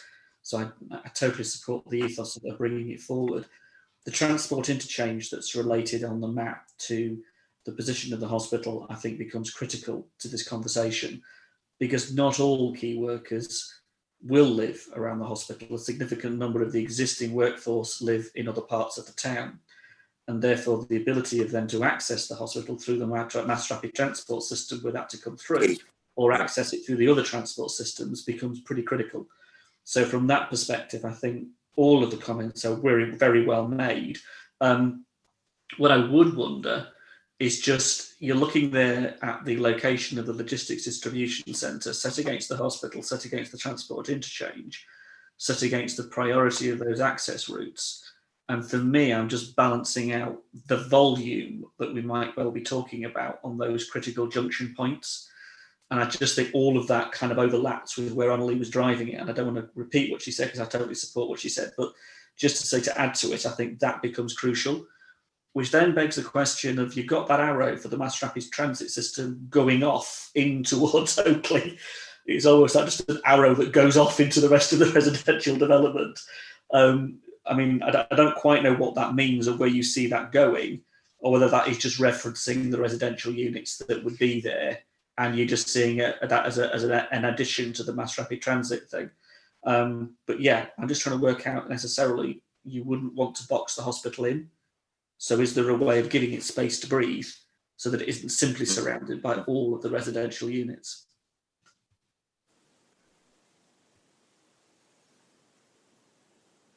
Okay, point noted. Thank you very much. Okay, just having a quick look there. Okay, so sorry, I'm just going back. Okay, so we have the opportunities, section 4, opportunities for sustainable development and, sorry, enhancing strategic and local infrastructure. Any comments there, please? Councillor Gavin James.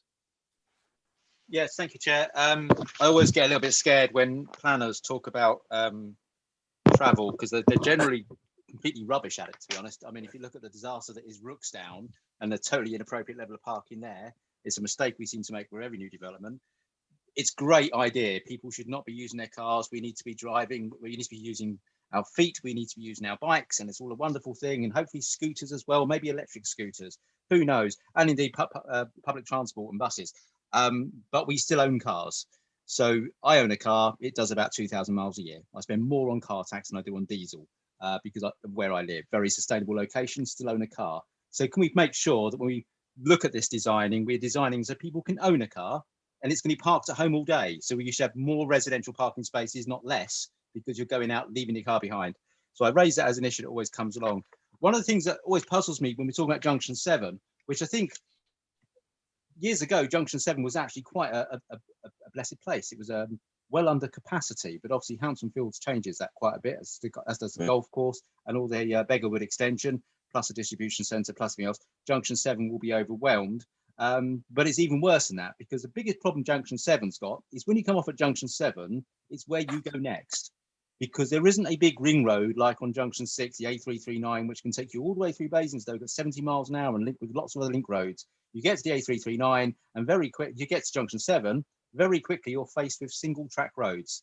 The A30 and nearly all roads, either you can whip around the back of Hatchwarren and have all those pinch points, which are annoying, but they're for a reason, or all other roads lead eventually to either Pack Lane, Buckskin sort of area, or of course, Brighton Hill roundabout that can't cope already. So we need to somehow design things so that people look at Junction 7 as you might go there for your park and ride and get on the rapid transport system. If you live, and certainly, I mean, if I go to Sainsbury's in Kempshire or Hatchwarren, I don't go through Basingstoke because there's a Basingstoke bypass, other people call it the M3, but that's the quickest route from that area of Basingstoke into the town centre is on the M3 that's already there. And we need to discourage people from driving through Basingstoke and having these shoot-offs to say, yes, we need to improve and widen the A30. It doesn't matter what you do to the A30, it's still only going to get to Brighton Hill roundabout. And as we know from recent design from Hampshire County Council, it doesn't matter what you do at Brighton Hill roundabout, it's got a finite capacity. There's only so much wider you can go, so much bigger you can go, you can't fly over it, you can't fly under it, it's limited. So we need to somehow design it so that when you live up that part of Basingstoke and you go into the town centre, you go on Junction 7, through the M3, off at Junction 6, enter Basingstoke that way, and reduce the traffic flow, certainly through places like Oakley, but also through the likes of Buxton, through Brighton Hill, round the back of Hatchwarren, etc. That's the only way you're going to stop it. So somehow, I could have brought it up at the principal stage when we get to Principle 1, but we need to look at how we encourage people, yes, to use alternative modes of transport, but also to look at using different networks of transport, not cutting through Basingstoke, because there is no dual carriageway.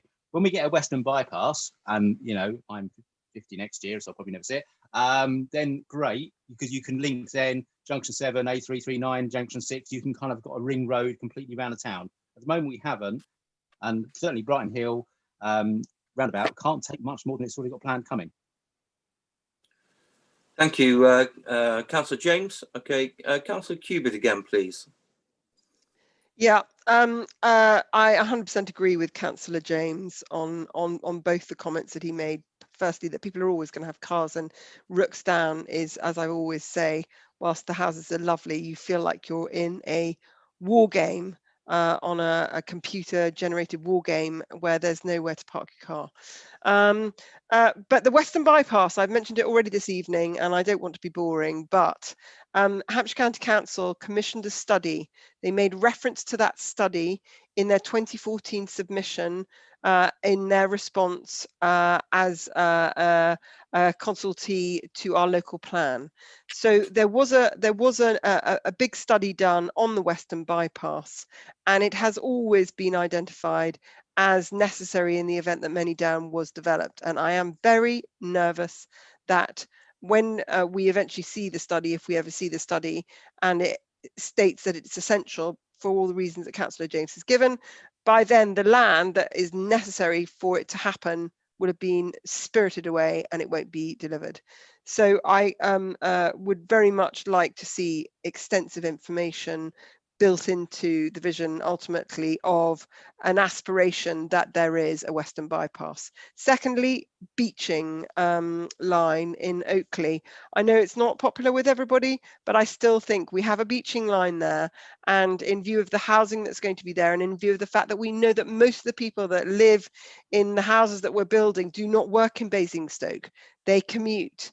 And we know that Junction 6 has issues, and we know that the railway station at Basingstoke has trains that are full. To my mind, it is so obvious that we should aspire, and given the government has said it wishes to encourage, that beaching line to be reopened so that the houses and the commuters that are going to be living in the houses around there can get onto the railway system at Oakley. Thank you very much, Councillor Cubitt. It's nice to see that you're banging my drum for me. Okay, thank you very much. Councillor Waldridge, please. Thank you. Thank you. I'd also like to support the points made about the bypass and the beaching line as well. I think the points are well made, but the point I really want to make is about cycling, and I want to make sure we encompass the point that that our guest speaker, Mr. Pennygood, made about the need, and it was made reference to in Mark's introduction, but the need for wherever possible that we have segregated walking and cycling sort of infrastructure. It's not clear in the vision that it would be segregated, and I'd like the wording to be changed if possible to reflect that, and maybe sort of as well as being sort of segregated, using words like convenient and coherent as well, because I cycle a lot up at the southwest of Basingstoke, and it's not sort of clear or easy to get around if you don't know where you're going and cycling up there, and there's absolutely a need for it to be coherent and convenient in that area as well. So I just like that bit to be padded out more if possible, please. Thank you, Councillor Waldridge. I'm sure that will come in section 9. Okay. Sorry, I know I may have jumped ahead a bit. It was just we're talking about. Excuse me, it's not a problem. I was just helping our officers in the relevant place to actually pad out. Okay, so moving on to number 5 and the economy and the infrastructure. We've got 5, 6, 7, and 8 there. Okay. Any comments there? Oh, sorry, I do beg your pardon. Councillor Konesko, you had a point to make. I did, thank you. It might be one for a bit later on, but as we were on the subject of transport, I just wanted to raise attention to something that's mentioned, I think, just in passing, which is the potential improvement works to Junction 7. I think that's going to be quite critical already, that junction and so the area around it. So Junction 8, where you've got the A303 merging with the M3, is already potentially quite a confusing junction. So I think it's just critical that a big part of, or an important part of this vision focuses on that as well, because that's going to be critical to the success of the scheme going forward as well. Thank you very much, Councillor Konesko. Can I just remind councillors, please to be very careful waving your papers in front of cameras, because I can see, well, I've just seen two members of the committee where I've been able to read, okay, their papers. Okay, I don't want to name anybody. Exactly. Okay, so if you can please just keep the papers away from the cameras. Okay, that would be fantastic. Okay, so I've got Councillor Harvey next. Thank you, Chair. Just picking up the theme that seems to be coming through. I mean, is there going to be a commitment to a proper master planning of this whole area? Not just a vision, but this leading to a fully functioning local plan, master plan. And if that was the case, what I'd like to introduce as a thought in terms of perhaps how you would structure that would be to embrace town and country planning principles and go for the garden village principles in full, so that we pick out the key points we want that relate to stewardship of the land, how we deal with climate change, how we deal with all those issues you've got here, quite rightly so, but through that garden village prism, if you like. And on that basis, in the sense of section 4, sustainable development, enhancing strategic local infrastructure, can I pick up Mr. Beaver's points about the natural infrastructure and the context of having routes across the M3 or through the M3 or linking north and south, and how you might achieve that, how we might seek to achieve that, so that, you know, that biodiversity gain isn't lost. I don't quite, you know, I can't communicate it in the way that Paul can, because he clearly understands it in a far better way than I do. But the context, I think, should be there for that, if that's possible. If it's not in this section, it should at least be in the other. I see Mark's got his hand up already. I'll shut up. Yeah, Councillor Raffel.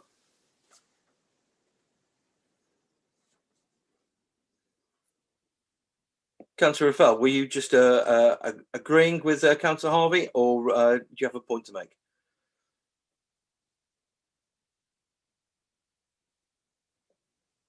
Okay, well, I'll take it that it was just in full agreement. Okay, so so then moving on to travel, we have 9 and 10. I know a lot of comment will come through in the relevant vision. Does anybody have any comments on 9 and 10? Just very quickly. Sorry, Chairman, it was I pressed the wrong button on the iPad. And okay, as we all know with iPads, once you do that, you lose everything, and then it takes ages to find it again. I stuck my hand up to say the following. Can I take that away, what Councillor Harvey said about master planning? I haven't got a straightforward answer to give him at the moment. This is an evolving process with lots of moving parts, as I'm sure that you all understand, and perhaps I can come back with a clearer answer on a subsequent occasion. And as far as the point he made about biodiversity and green corridors, it's a point that I've already taken on board following the meeting, in fact, with the parish councillors the day before yesterday, and it is a point well made. There is more work that can be done. It seems to me that those representing the interests, if we can put it that way, of the natural environment, whether they be council officers or persons outside the council, need to have a voice in this process. Voice in this process, so that they can what they say can be balanced out against the other interest groups, whether they be landowners, the desire for top quality medical facilities, and employment uses, because there is a compromise to have, and I want to see that those who are representing the natural environment have their interests represented, and we do get the protection for the natural environment in this vision as well. And I concede the point at the current moment that it's not it's not that well expressed at the current moment. Okay, thank you. Can I thank Matt for that and say I think there's a real balance between that. What I'm trying to get to is the flexibility of what you want in the vision and the straitjacket enough of a master plan eventually that would give the residents some sense of satisfaction that we were pinning things down that developers couldn't then take away or change or reshape. I think that's the value of it. But I totally agree with what you're saying. I apologise for the banging and explosions in the background. I think our friends in Dublin and North Waltham have made a preemptive strike. So I welcome that indeed as well. Sorry for the bangs in the background. And finally, Chair, could I just raise the point about, again, what Councillor Reid raised, the climate change point on travel versus the distributions depot.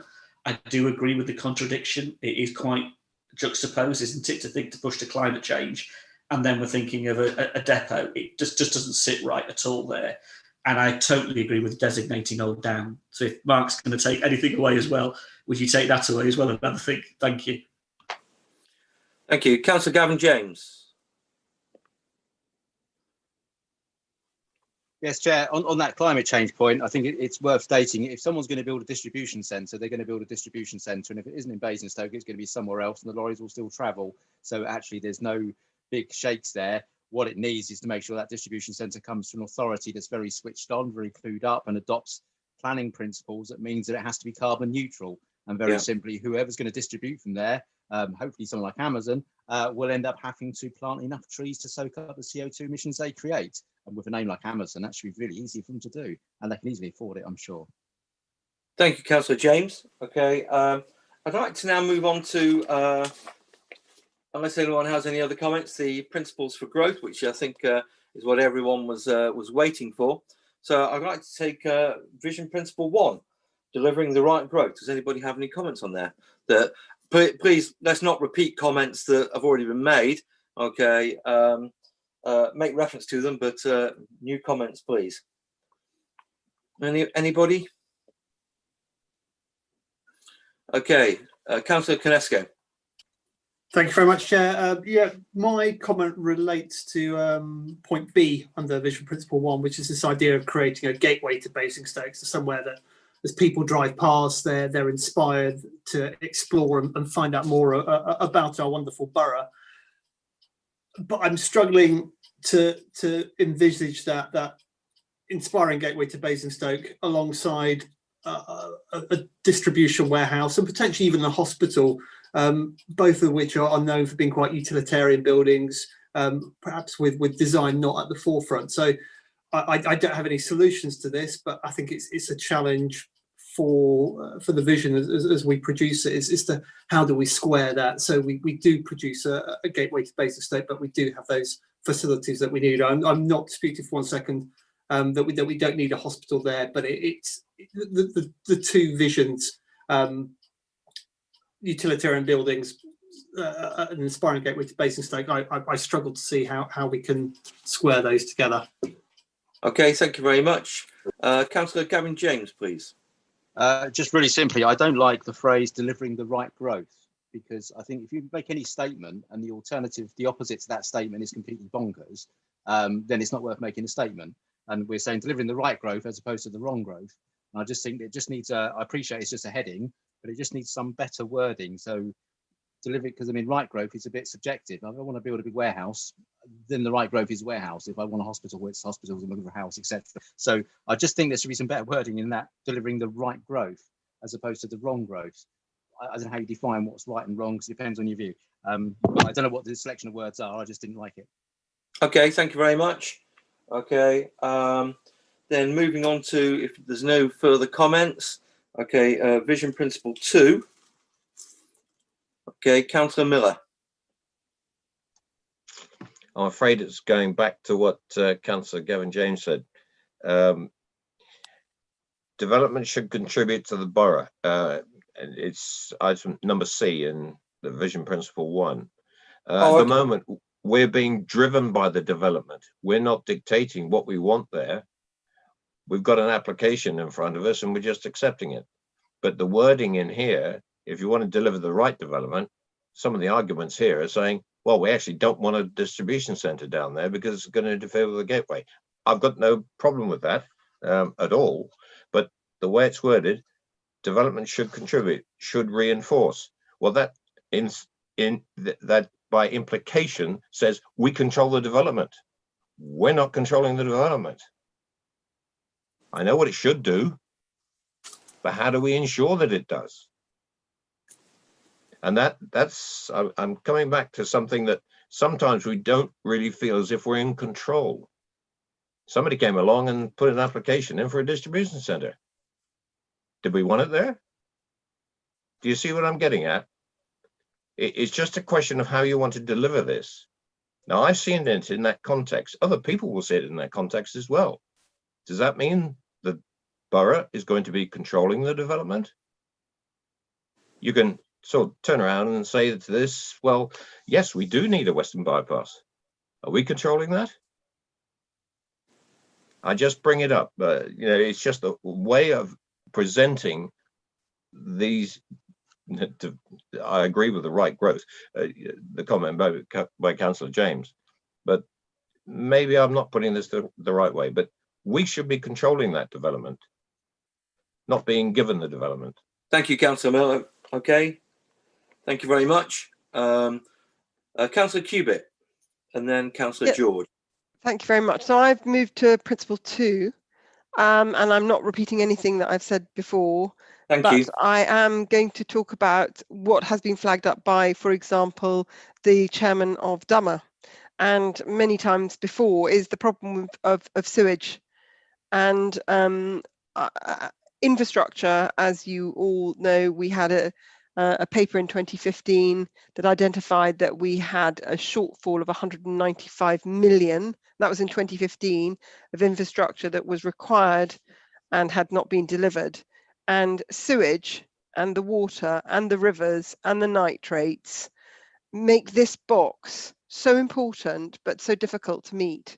And I don't know how we can, but certainly when we drill down through this vision and make it more aspirational, that this box has to be probably one of the most important, so that we don't just have the buzzwords, but we deliver. Thank you, Councillor Cubitt. Councillor George.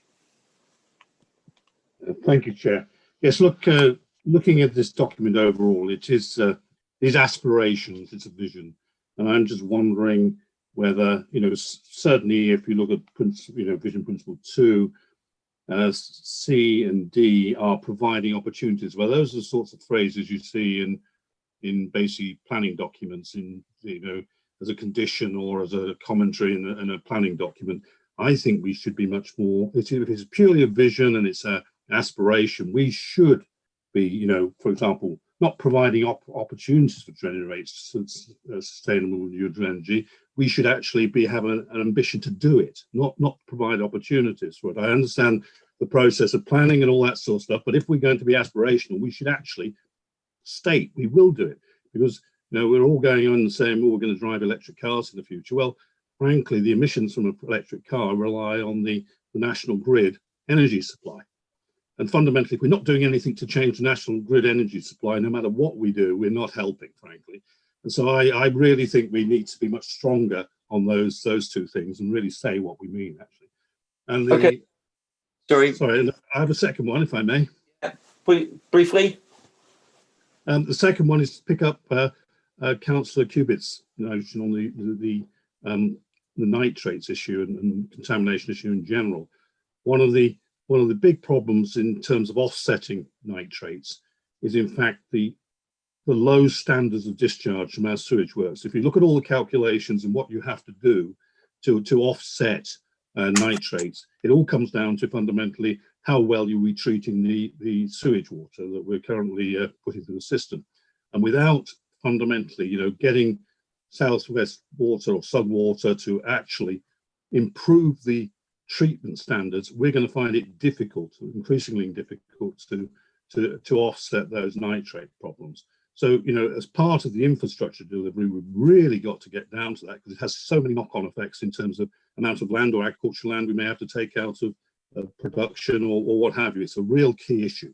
So if there's any focus, I think, on nitrates, it's got to be on putting pressure or achieving treatment of the sewage effluent of the sewage treatment works, because if we don't do that, we're really fighting a uphill battle on that. Thank you, Councillor George. Okay, has anybody got any more comments on Vision 2? Okay, all right, so Vision 3, please.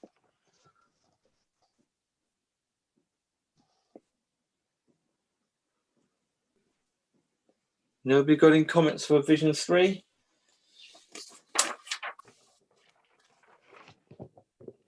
Okay, then if we move to Vision number 4, please. Delivering a green infrastructure.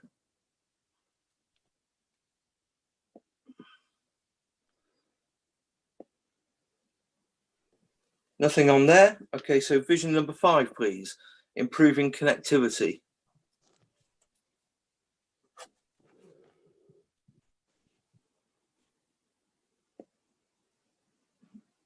No, okay. And then Vision Principle number 6, please. Creating a place for all. Has anybody got any comments on there?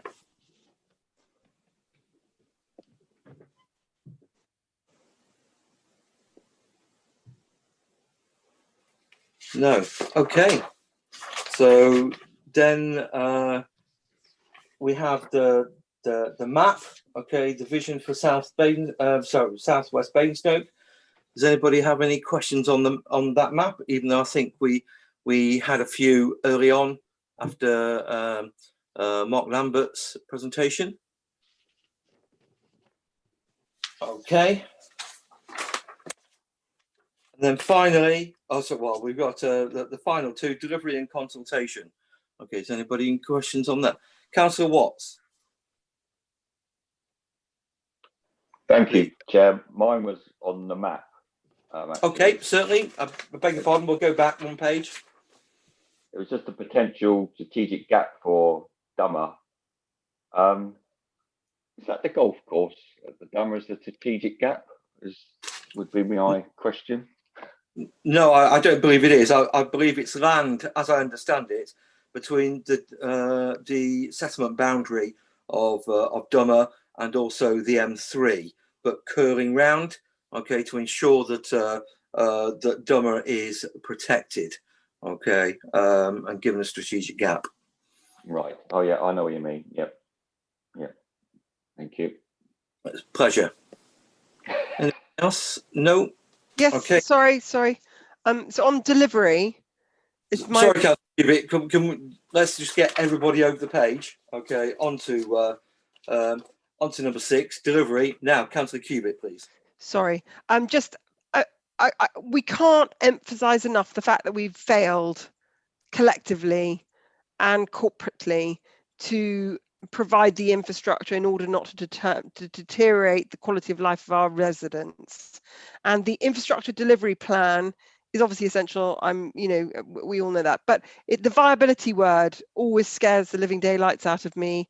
And it means that whilst we know what we have to provide, we never in the end provide it. And I don't know what we as members can do with regards to that, but I'm very happy to consider ways in which we can force the infrastructure delivery plan to be actually delivered.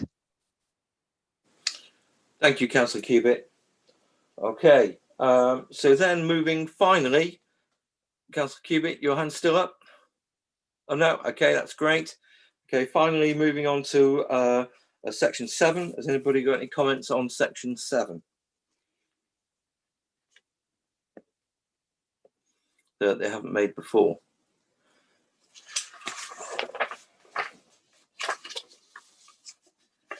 Okay, is Councillor Raffel still on? And I'm just wondering whether he'd like to give some closing comments. Yeah, well, I'd just like to say thank you to all of you. It's been very constructive listening to you. A number of you have made, as I suggested, some novel points which we must take away with us. And this is an evolving process. This isn't, as it were, something that you're going to have heard about today and not hear about ever again. Quite clearly, we have all got an interest in this succeeding, and we want to empower this vision so that in due course it has planning weight. And I hope that will happen. I look forward to engaging with you all again. I hope those who have addressed us will make constructive proposals in the consultation process, and indeed if they want to address us at greater length, of course I will meet with them as I have done with some of the parish councillors already, because it is important that we try our best to shape things as when we get the opportunity, and it's not too late. This is absolutely on the money at the right time, in my view, to shape this for the future. And therefore, I just want to end by saying thank you. And of course, I should just say thank you to Mark Lambert and the team for putting this together, because without them, I could have warbled on for hours and you wouldn't have been any the wiser. And that wonderful those wonderful few pictures have said it all far better than I could have done. Chairman, that's all I want to say. Okay, thank you, Councillor Raffel. Okay, I'd now like to move on and discuss the work programme, please. Okay, so tonight we've, if you have a look at page 31, thank you, Councillor Raffel. So tonight we've had the vision to the land to the north of Junction 7 of the M3. Thank you very much. There was a lot of really good comments there. And then we have another meeting on the 19th of November, which will give us an update on the implementation of the transport strategy by Mark, and also updates to the infrastructure delivery plan, again by Mark.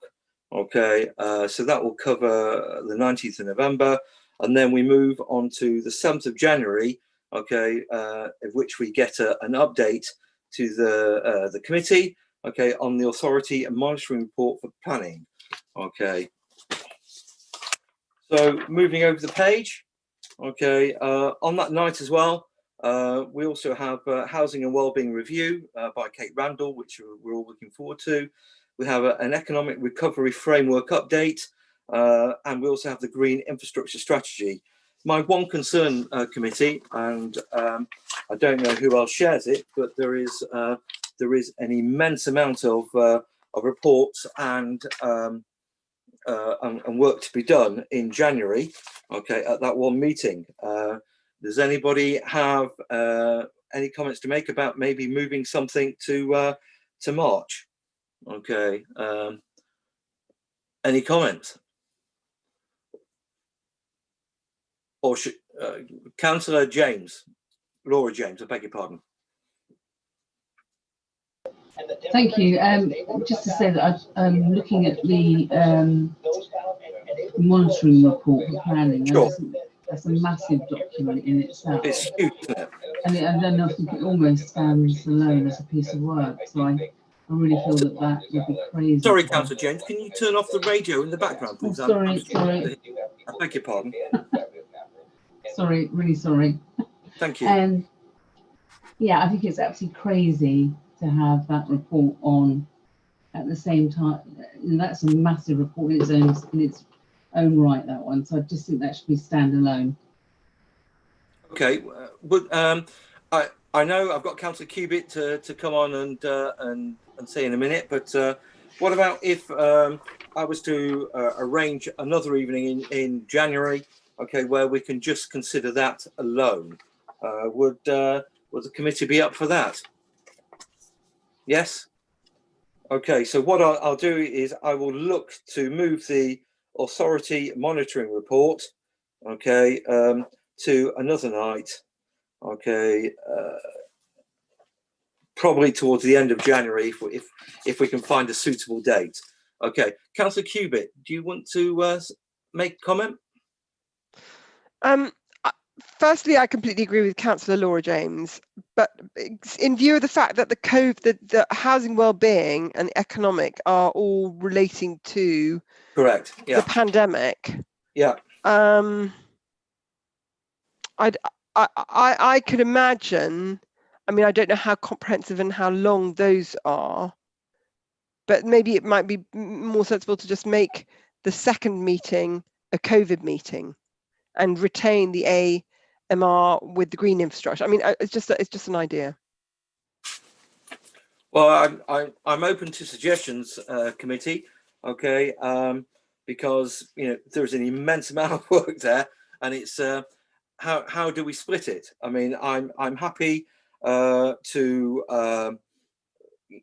split it with the AMR being on one evening and housing and wellbeing review, economic recovery framework, okay, and green infrastructure to go on to January the 7th, and then I find another date, okay, for the AMR.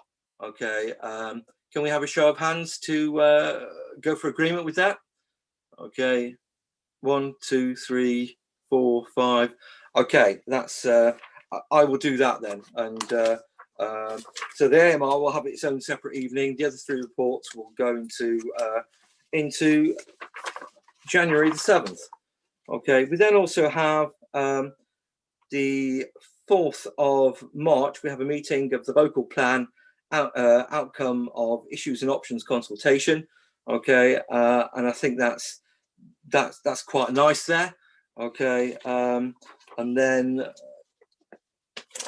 we have the COVID-19 motion, which is just a review of the motion, which gosh, I don't want to put it in the 4th of March because I think the local plan outcome is going to be a massive piece of work, which we ought to devote one evening to. So I've left that as TBC, and I hope that the committee will understand that. Okay, even though it's important to review, okay, the motion. Okay, then looking at the current and planned task and finish groups. Okay, with the top one, to review planning policy SS9 in the context of the impact of leisure parks, out of town developments on the town centre. I'm still being told that the matter is remaining sub judice, so I'm just waiting for an answer on that. Okay, then regarding the other task and finish group to investigate the feasibility of producing an SPD in response to the climate emergency SPD motion. Okay, I would like to discuss a few bits on there. Okay, but I would like to move into private session to discuss confidential papers. So with your agreement, okay, I would like to pass the following motion that pursuant to section 100, brackets A, brackets 4, okay,